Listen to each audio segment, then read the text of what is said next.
Looking back now, I can see how perfectly orchestrated it all was.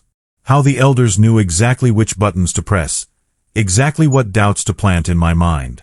But at the time, I was 24 years old, raised in the truth since birth, and I believed with every fiber of my being that following the organization's guidance was the same as following God's will.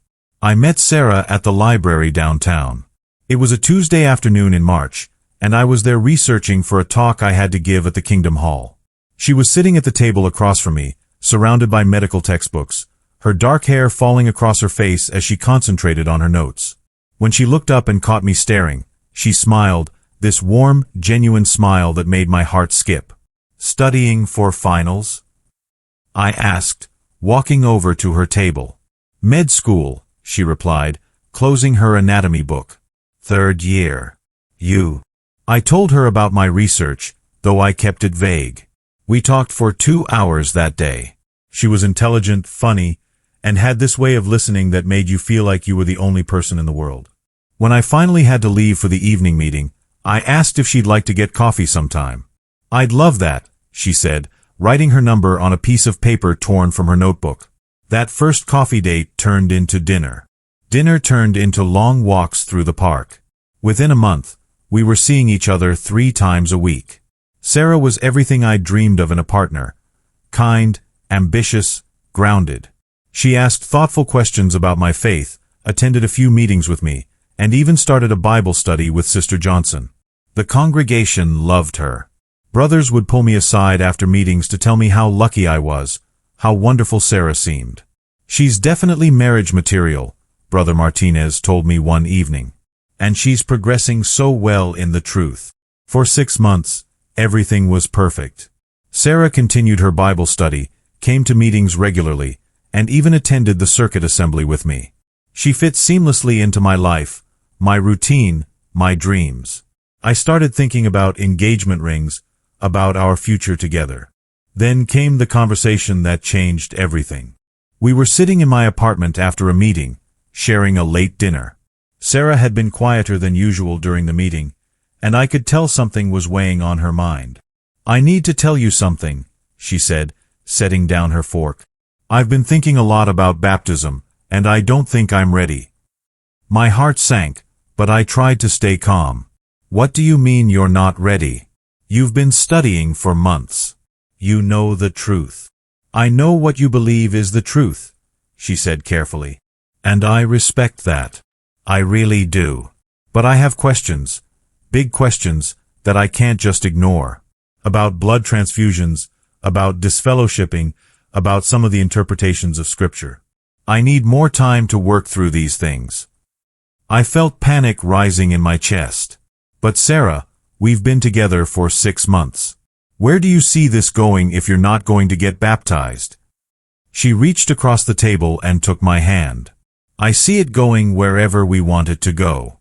I love you, Marcus. I love your faith, I love your conviction, even if I don't share all of it. Can't that be enough?"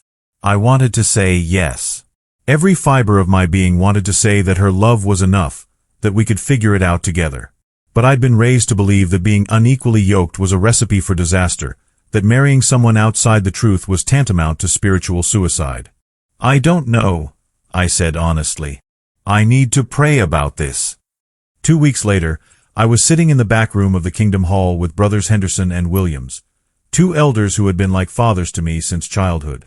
I'd gone to them seeking guidance, hoping they'd help me find a way forward with Sarah.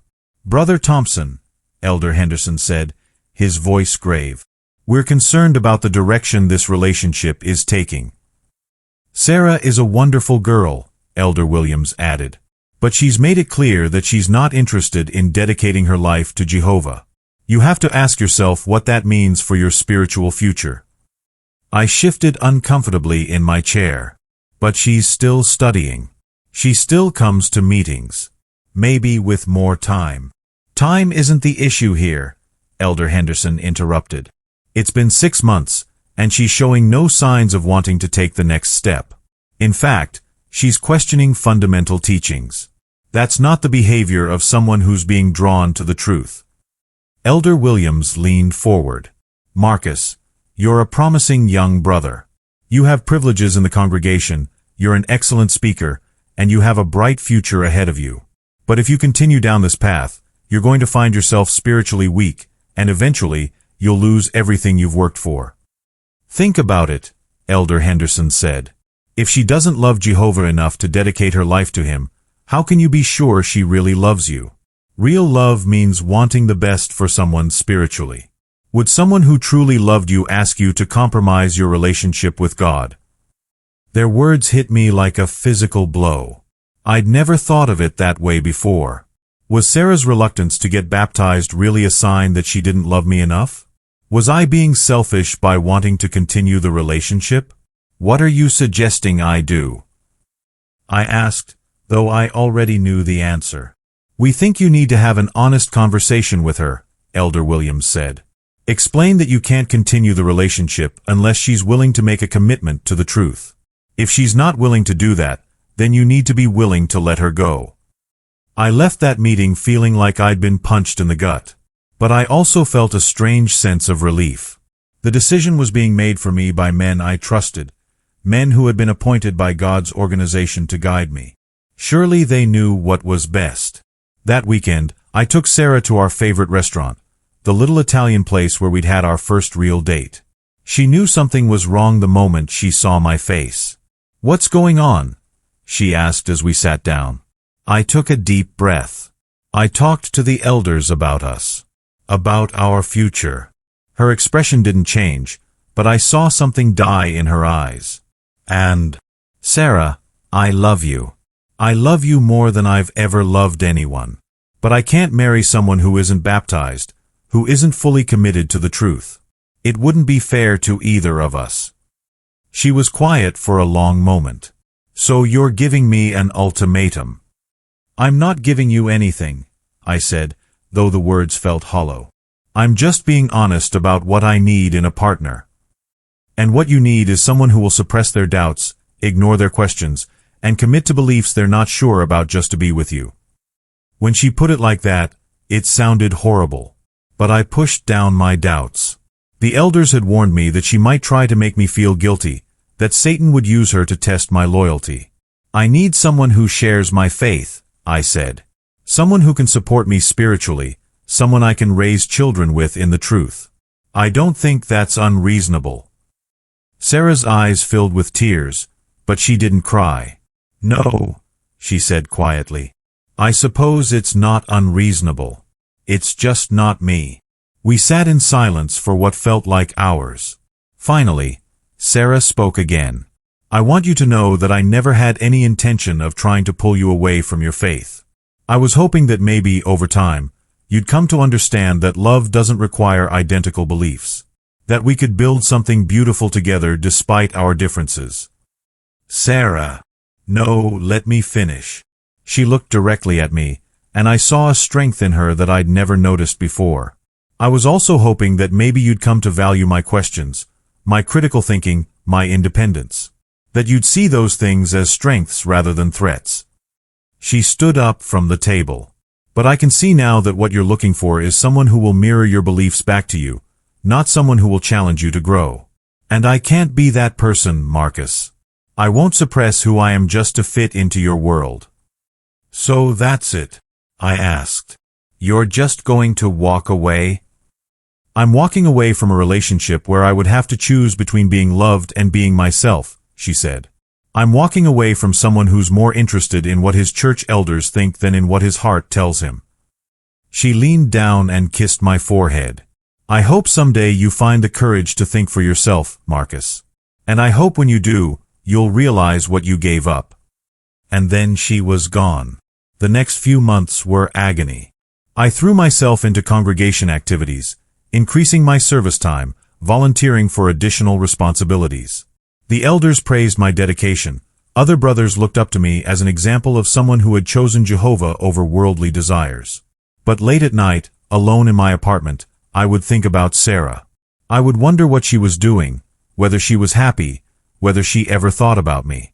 I would remember the way she laughed at my jokes, the way she would curl up next to me while we watched movies, the way she would listen to my worries and fears without judgment. The elders checked in on me regularly. They reminded me that I had made the right choice, that Jehovah would bless me for putting his organization first. They assured me that the right sister would come along soon, someone who would appreciate my spiritual maturity. But no one else ever measured up. I went on dates with sisters from my congregation and neighboring congregations. They were all lovely, faithful women who would have made excellent wives for a dedicated brother. But none of them had Sarah's spark, her intelligence, her ability to challenge me and make me think in new ways. 2 years passed. I was appointed as a ministerial servant, a recognition of my spiritual growth and dedication. I should have been happy, but I felt empty.